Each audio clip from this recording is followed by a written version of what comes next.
Il y a des personnes qui portent la douleur comme une seconde peau, pas une douleur aiguë, dramatique, qui attire l'attention, mais une douleur sourde, chronique, qui imprègne chaque geste, chaque pensée, chaque interaction. Elles ont trop souffert, pas dans le sens d'un événement unique et catastrophique, mais dans le sens d'une accumulation. Une vie entière de blessures qui n'ont jamais vraiment guéri. Une succession de coups qui, pris individuellement, auraient pu être surmontés, mais qui, ensemble, ont créé quelque chose de différent, quelque chose de plus profond. Ces personnes ne se plaignent pas toujours. Souvent, elles sourient, elles fonctionnent, elles font semblant d'aller bien, parce qu'elles ont appris que leur douleur fatigue les autres, que personne ne veut vraiment entendre, que le monde continue indépendamment de ce qu'elles ressentent. Alors elles la portent en silence. Cette souffrance devient leur normalité, leur ligne de base. Elles ne se souviennent même plus de ce que c'est de ne pas avoir mal. Et cette souffrance excessive les change. Elle ne les brise pas de façon spectaculaire. Elle les transforme lentement. Elle modifie leur façon de voir le monde. Elle rétrécit leur capacité à espérer. Elle éteint progressivement leur lumière intérieure, jusqu'à ce qu'elles deviennent des versions fantômes d'elles-mêmes, présentes, mais pas vraiment vivantes, survivantes, mais pas prospères. Ce qui est tragique, c'est que ces personnes sont souvent invisibles, parce qu'elles ne font pas de vagues. Elles ne crient pas leur détresse, elles continuent de se présenter à la vie, jour après jour, portant un poids que personne ne voit. Et le monde les ignore, ou pire, les juge. Pourquoi ne vas-tu pas mieux? Pourquoi es-tu toujours si négatif? Pourquoi ne peux-tu pas juste passer à autre chose? Sans comprendre que pour certaines personnes, passer à autre chose n'est pas une option, parce qu'il n'y a jamais eu de répit assez long pour guérir. Aujourd'hui, nous allons explorer ce que c'est que d'avoir trop souffert, ce qui se passe dans l'esprit et le corps de quelqu'un qui a absorbé plus de douleur qu'un être humain ne devrait. Comment cette souffrance excessive façonne leur psychologie, leur comportement, leur identité. Et si, après avoir trop souffert, il est encore possible de retrouver quelque chose qui ressemble à la paix. Quand on parle de trop souffrir, on ne parle pas d'une mesure objective. Ce n'est pas une question de compter les traumas et de décider qu'après 5, c'est trop. C'est beaucoup plus subjectif que ça. C'est une question de capacité. Chaque personne a une capacité différente à absorber la douleur. Et pour certaines personnes, cette capacité a été dépassée. Pas une fois, encore et encore. Ce qui définit trop, c'est quand la souffrance devient plus grande que les ressources pour y faire face. Quand le système nerveux est saturé. Quand il n'y a plus de résilience restante. Quand chaque nouvelle difficulté, même mineure, semble insurmontable, parce qu'il n'y a plus d'espace intérieur pour l'absorber. Tout est déjà plein, rempli à ras-bord de douleurs non traitées. Ces personnes ont souvent vécu une accumulation de pertes, pas juste une perte dévastatrice, mais une série, un parent qui meurt, puis une relation qui s'effondre, puis une maladie, puis un licenciement, puis une trahison. Chaque fois qu'elles commencent à se remettre de l'une, une autre arrive. Elles ne peuvent jamais vraiment guérir. Elles passent leur vie à penser des blessures qui n'ont jamais le temps de cicatriser avant qu'une nouvelle ne s'ouvre, où elles ont vécu dans un état de stress chronique pendant si longtemps qu'elles ne savent plus ce que c'est de se sentir en sécurité. Peut-être qu'elles ont grandi dans la pauvreté, dans la violence domestique, dans l'instabilité constante. Leur enfance entière a été une survie. Et puis l'âge adulte n'a apporté aucun répit, juste plus de lutte, plus de difficultés, plus de douleur. Il y a aussi celles qui ont subi des traumas relationnels répétés. Elles ont été trahies encore et encore, par des parents qui auraient dû les protéger, par des partenaires qui ont profité de leur vulnérabilité, par des amis qui ont disparu quand elles avaient besoin d'eux. Chaque trahison confirme ce qu'elles craignaient, que personne n'est digne de confiance, que l'amour n'est pas sûr, que montrer son besoin mène à l'abandon. Certaines ont également vécu des traumas médicaux, des maladies chroniques, des douleurs physiques constantes, des traitements épuisants. Et avec la souffrance physique vient souvent l'isolement social, la perte d'identité, le sentiment d'être un fardeau. Leur corps devient une source de torture quotidienne, et personne ne peut vraiment comprendre ce que c'est de vivre dans ce corps. D'autres ont porté le poids émotionnel d'une famille entière. Elles ont été les parentifiées, les soignantes, celles qui tenaient tout le monde ensemble pendant que personne ne s'occupait d'elles. Elles ont absorbé la douleur des autres pendant si longtemps qu'elles ont oublié qu'elles avaient le droit d'avoir leur propre douleur. Et maintenant, à l'âge adulte, elles continuent ce pattern, donnant tout, ne recevant rien, s'épuisant jusqu'à ce qu'il ne reste plus rien.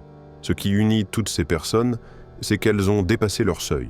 Elles ont absorbé plus de douleur que leur système n'était conçu pour gérer. Et maintenant, elles vivent dans un état de saturation permanente, où tout est trop, où la moindre difficulté devient une crise, où il n'y a plus de résilience dans laquelle puiser, parce qu'elle a déjà été épuisée. Au niveau neurologique, avoir trop souffert crée des changements profonds. Le cerveau ne reste pas le même après une exposition prolongée à la souffrance. Il s'adapte.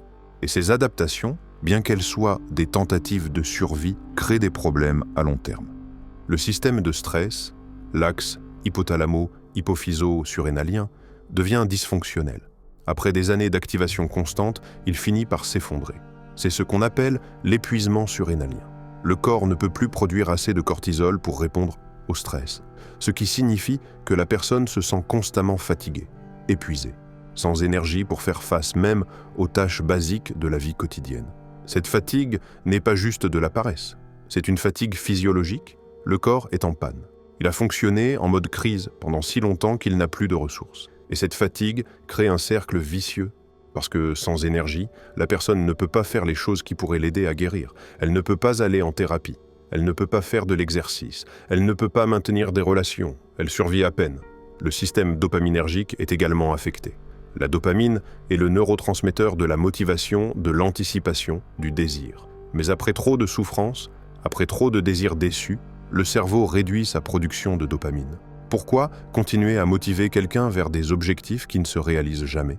Pourquoi créer de l'espoir quand l'espoir mène à la déception ? Cette réduction de dopamine crée l'anédonie, l'incapacité à ressentir du plaisir.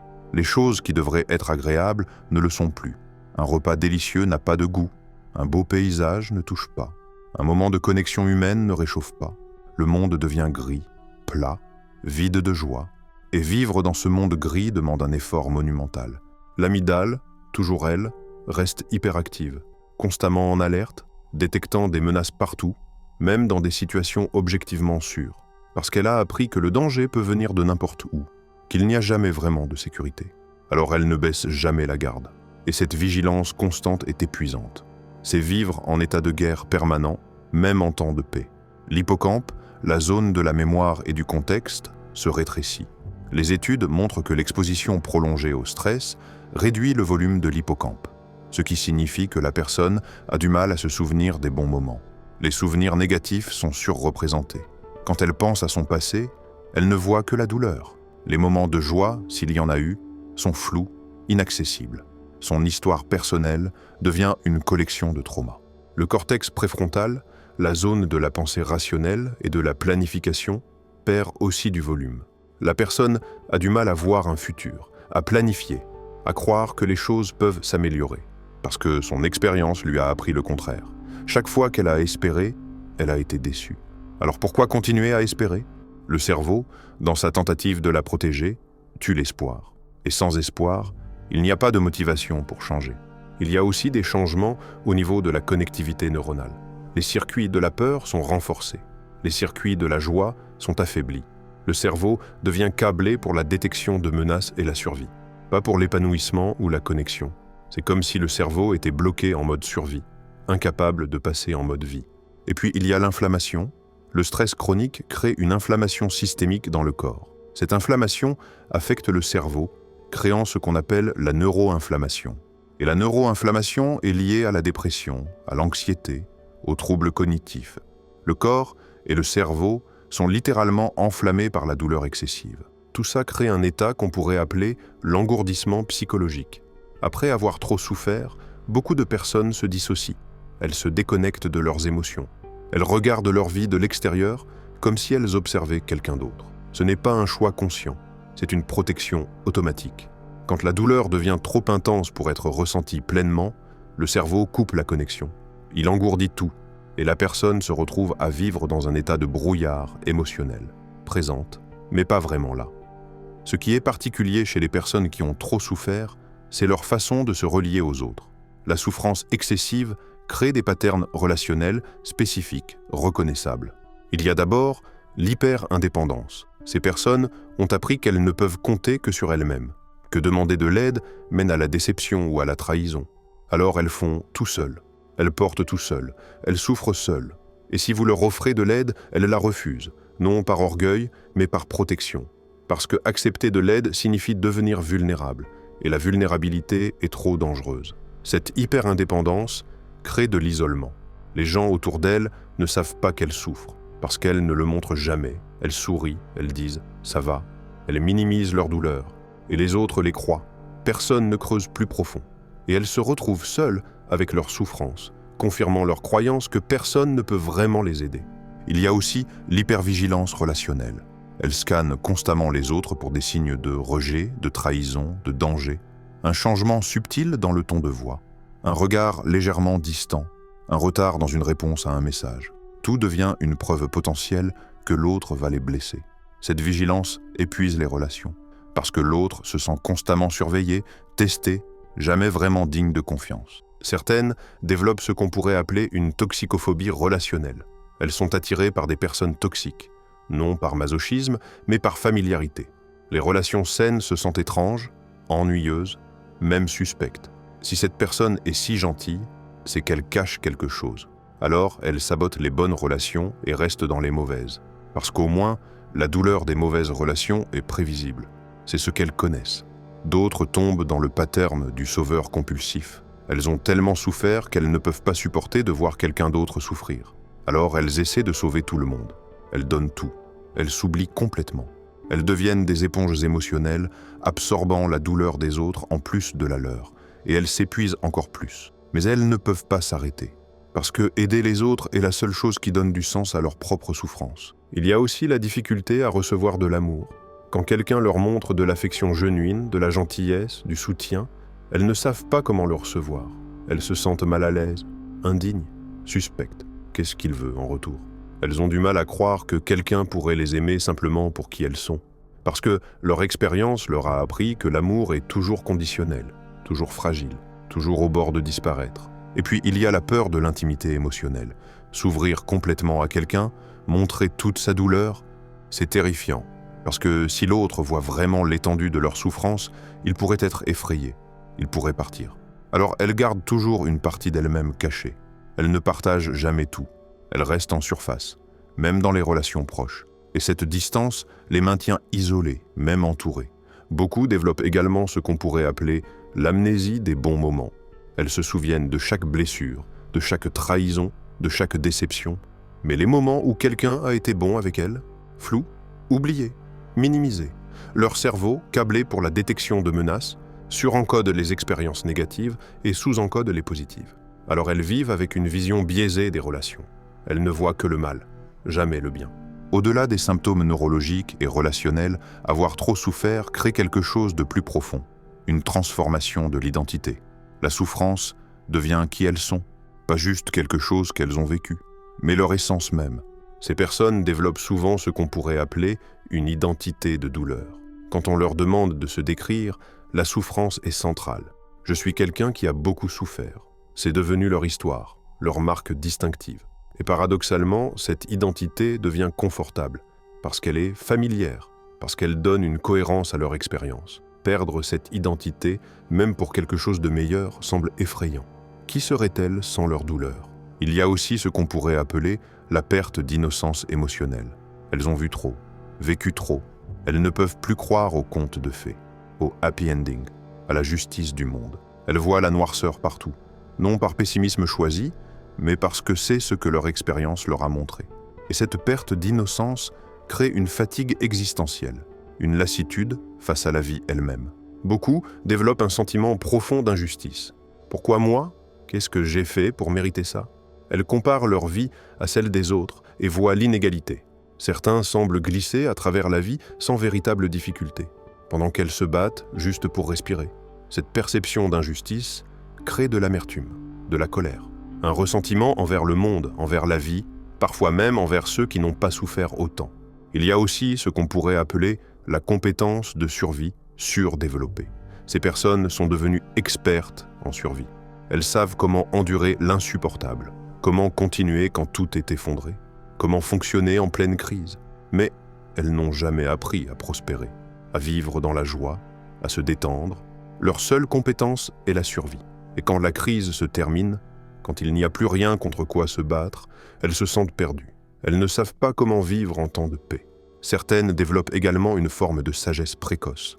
Avoir trop souffert les a forcés à mûrir rapidement, à comprendre la nature humaine, à voir les patterns, les mécanismes, les vérités sombres que beaucoup ignorent.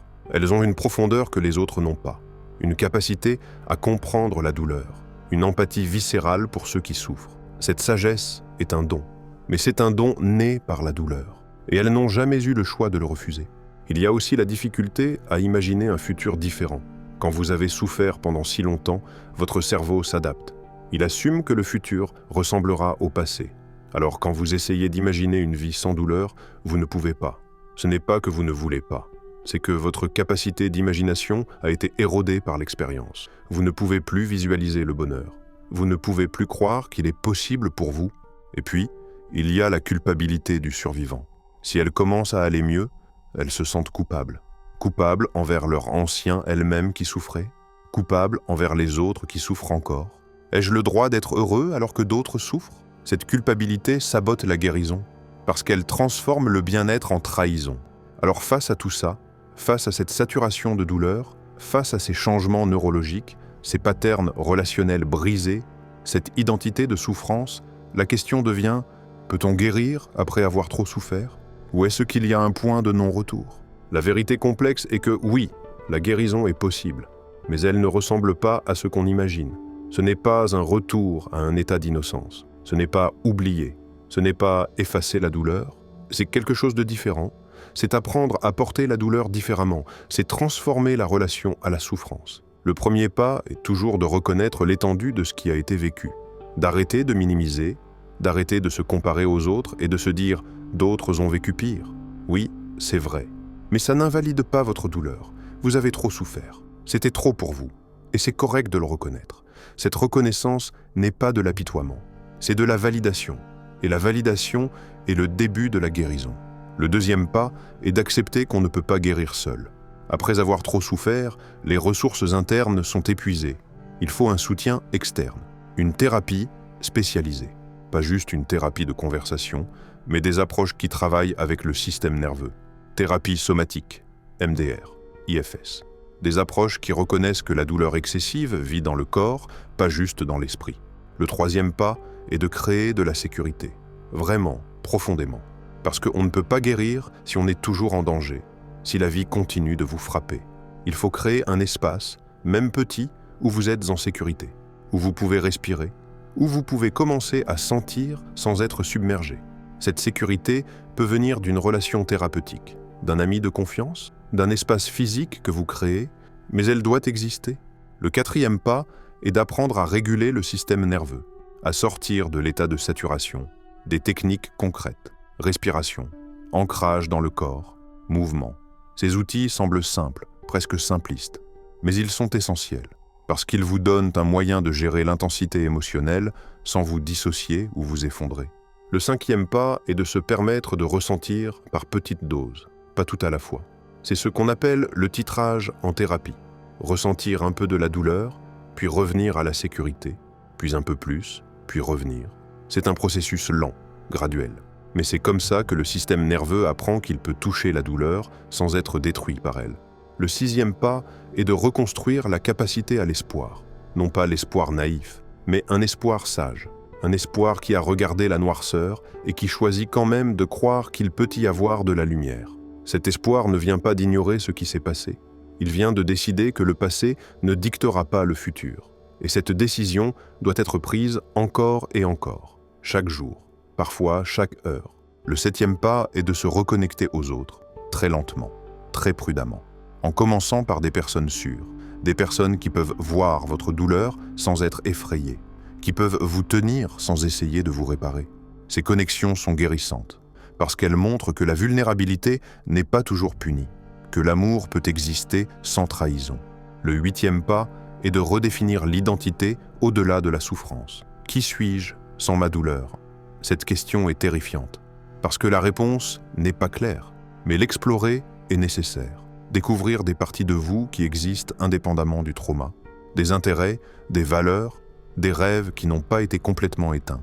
Et le dernier pas, le plus difficile, est d'accepter que la guérison ne sera jamais complète, qu'il y aura toujours des cicatrices, que certains jours seront difficiles, que les déclencheurs existeront toujours. mais que ça ne signifie pas l'échec. Ça signifie juste que vous avez vécu quelque chose de profond, et que cette profondeur fait maintenant partie de qui vous êtes, non pas comme une malédiction, mais comme une marque de votre survie. Si cette vidéo vous a touché, abonnez-vous. Ici, on explore la psychologie humaine en profondeur, sans filtre, sans superficialité, juste la vérité sur ce qui nous rend humains. Abonnez-vous pour ne rien manquer. Parce qu'à la fin, avoir trop souffert ne fait pas de vous quelqu'un de brisé. Ça fait de vous quelqu'un qui a porté plus que sa part, qui a enduré plus que ce qui semble humainement possible, et qui est toujours là, toujours debout, même si c'est à peine, même si c'est en tremblant. Votre douleur n'est pas votre faiblesse, c'est la preuve de votre force, parce qu'il faut une force immense pour continuer à vivre quand tout en vous veut s'éteindre, pour choisir le lendemain quand aujourd'hui est insupportable, pour garder votre humanité quand le monde a été inhumain avec vous. Et si vous êtes en train de guérir, sachez ceci, vous n'avez pas à guérir vite, vous n'avez pas à être inspirant, vous n'avez pas à transformer votre douleur en quelque chose de beau pour les autres, vous avez juste à survivre, un jour à la fois, une respiration à la fois, et un jour, peut-être, vous réaliserez que la douleur ne prend plus toute la place, qu'il y a de l'espace pour autre chose, pour un moment de joie, pour une connexion réelle, pour un souffle de paix. Ce ne sera pas parfait, ce ne sera pas constant, mais ce sera là, et ce sera suffisant, parce que vous êtes plus que votre souffrance. Vous l'avez toujours été, même quand vous ne pouviez pas le voir.